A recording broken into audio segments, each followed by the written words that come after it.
नमस्कार crime petrol family, मैं आकाश देशवाल एक बार फिर आपका स्वागत करता हूं एक नई वीडियो में। उम्मीद करते हैं आप सब अच्छे होंगे।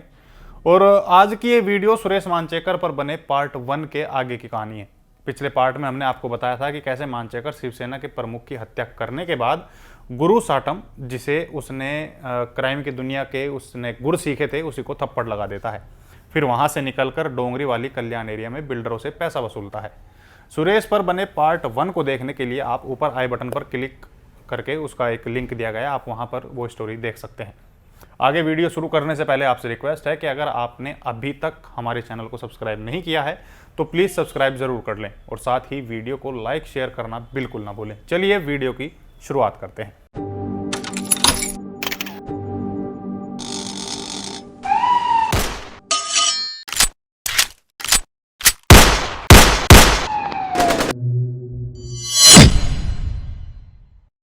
मानचेकर के कुछ लोग डोंगरी वाली कल्याण एरिया में एक बड़े बिल्डर से पैसे लेने जाते हैं, लेकिन वो बिल्डर पहले ही दूसरे गैंग से मिल जाता है और दूसरे गैंग के कुछ लोगों को अपने साथ पहले से ही मौजूद रखता है।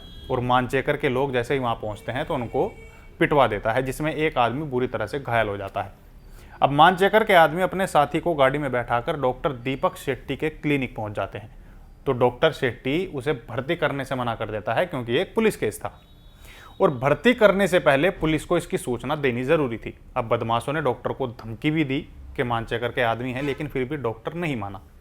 तब मानचेकर के आदमी डॉक्टर को गाली और धमकी देकर हॉस्पिटल से अपने साथी को लेकर चले जाते हैं। इसके बाद मानचेकर को उसकी गैंग के लोगों ने डॉक्टर के खिलाफ भड़काना शुरू कर दिया और उस डॉक्टर पर एक्शन लेने को कहा। अब उसके आदमियों ने मानचेकर को आगे ये भी कहा कि अगर आप डॉक्टर का कुछ नहीं करेंगे तो उनसे लोग डरना छोड़ देंगे। अब ये सुनकर मानचेकर थोड़ा सोच में पड़ जाता है। मानचेकर के अंदर इतना गुस्सा भर जाता है कि कुछ दिन बीत जाने के बाद डॉक्टर शेट्टी की हत्या करने का एक प्लान बनाया जाता है। अब मानचेकर और उसके कुछ लोग क्लिनिक में जाते हैं और इससे पहले डॉक्टर शेट्टी कुछ समझ पाए, उन पर मानचेकर और उसके लोगों ने फायरिंग करके उसे मौत के घाट उतार दिया। अब एक बड़े फेमस डॉक्टर की हत्या हुई थी, तो हत्या के बाद वहाँ जो लोकल के बड़े वकील और जो बिजनेसमैन के लीडर थे, उन्होंने पुलिस का घेराव शुरू कर दिया। कहते हैं ये सभी मिलकर मुख्यमंत्री और होम मिनिस्टर से मिलते हैं, वो भी मीडिया को साथ लेकर। शेट्टी कम्युनिटी ने भी गैंगस्टर के खिलाफ कैंपेन चलाया और ये कैंपेन का असर ये हुआ कि पुलिस पर सुरेश को दबोचने या उसे मारने का दबाव बनने लगा। अब बावजूद ये सब के सुरेश मुंबई में लगातार आपराधिक घटनाओं को अंजाम दे रहा था। वो बेफिक्र था, लेकिन ये भूल चुका था कि एक तरफ तो पुलिस उसकी तलाश में है और दूसरी तरफ गुरु साटम। अब इस समय तक सुरेश दोनों से बच रहा था। इसका बदला गुरु साटम ने इस तरह से लिया कि उसके गैंग के लोगों को मरवाना शुरू कर दिया। कहते हैं कि गुरु साटम ने 2 सालों में सुरेश मानचेकर से जुड़े करीब 25 लोगों को मरवाया था। कुछ लोगों को गनगौर में मारा गया और कुछ लोगों को जानकारी देकर पुलिस के हाथों एनकाउंटर में मरवा दिया गया। वहीं जब पुलिस ने उसके गैंग को काफ़ी हद तक निपटा दिया और पुलिस को उसका सुराग नहीं मिल रहा था, तो पुलिस ने करीब 40 ऑफिसर्स की एक बड़ी टीम बनाई, जिसे सिर्फ एक काम दिया गया था कि कहीं से भी सुरेश मानचेकर को ढूंढ कर निकाला जाए। अब इस टीम का जिम्मा सौंपा गया क्राइम ब्रांच के ऑफिसर इंस्पेक्टर रविंदर को। रविंदर को इसकी जिम्मेदारी देने की वजह यह भी थी कि उस दौर में रविंदर 50 से ज़्यादा एनकाउंटर कर चुके थे, जिनमें से 30 एनकाउंटर सुरेश मानचेकर के लोगों के थे। यानी कि सुरेश की के गैंग को लेकर इनकी पकड़ मजबूत थी। अब तक सिर्फ पुलिस उसे दबोचने का प्लान बना रही थी, लेकिन अब ये बात सुरेश को भी पता लग चुकी थी कि वो तुरंत वहाँ से निकल जाए, इसमें उसकी भलाई है। तो वो तुरंत थाना जिला को छोड़ देता है। वो कुछ महीने तक गोवा में रहा और यहाँ से बेलगाम एरिया में एक घर बनाकर रहने लगा। उसने वहाँ रहने के लिए अपनी पहचान बदली और आसपास के लोगों को खुद को आम का व्यापारी बताया।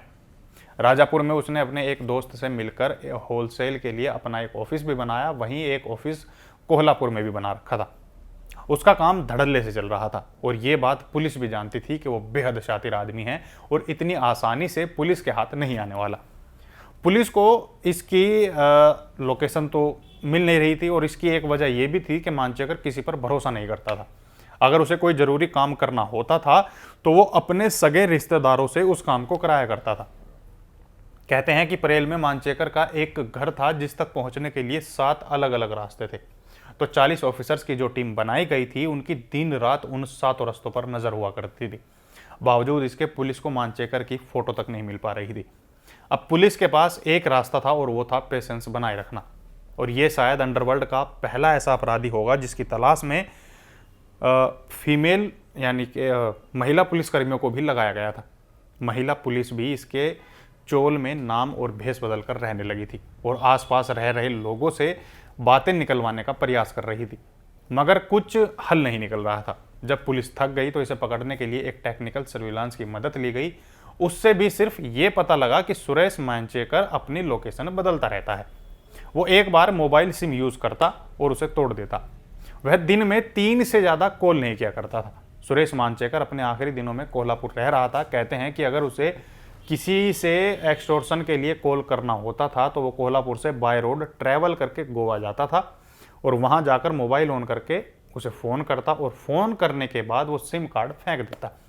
और जब तक पुलिस को ये सारी चीज़ें ट्रेस करने में जितना समय लगता या वो उसे ट्रेस करने की कोशिश करती, तब तक मांचेकर का फ़ोन डेड हो जाता था। काफ़ी कोशिशों के बाद अगस्त 2003 में पुलिस को एक सुराग मिला, जिसमें पुलिस ने सुना कि एक व्यक्ति औरत से फ़ोन पर बात करते समय ये कह रहा था कि वह भाऊ से मिलने जा रहा है। अब पुलिस ने उस व्यक्ति को ट्रेस कर लिया। अब जब पकड़ा गया तो पुलिस को उस व्यक्ति से जो जानकारी मिली उससे पुलिस हैरान रह गई। उसने बताया कि सुरेश मांचेकर एक आदमी से मिलने वाला है और जिस आदमी को पुलिस ने पकड़ा था वो आदमी भी मांचेकर से मिलने वाला है।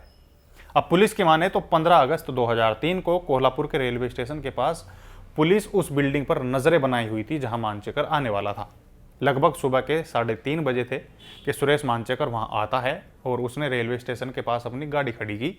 रेलवे ट्रैक से होते हुए वह उस बिल्डिंग के पास पहुंचा जहां पुलिस उसका इंतजार कर रही थी। पुलिस ने मांचेकर को देखा और कहा कि वह खुद को पुलिस के हवाले कर दे, मगर उसने पुलिस पर फायरिंग करनी शुरू कर दी, जिसके बाद पुलिस ने जवाबी फायरिंग की जिसमें सुरेश की मौत हो गई। हालांकि उसके एनकाउंटर को लेकर यह भी बात कही जाती है कि सुरेश मांचेकर को कर्नाटक के जलगांव से पकड़ा था और उसका एनकाउंटर कर दिया गया। तो ये थी सुरेश मांचेकर की कहानी, उसके जीवन से जुड़े कुछ किस्से। उम्मीद करते हैं आपको ये कहानी पसंद आई होगी। साथ ही आपको इस कहानी को लेकर जो भी आपका फीडबैक है वो आप कमेंट में ज़रूर बताएं, क्योंकि आपकी कमेंट हमें हमारे इम्प्रूवमेंट में काफ़ी हद तक मदद करती है। अब हमें दीजिए इजाज़त। नमस्कार।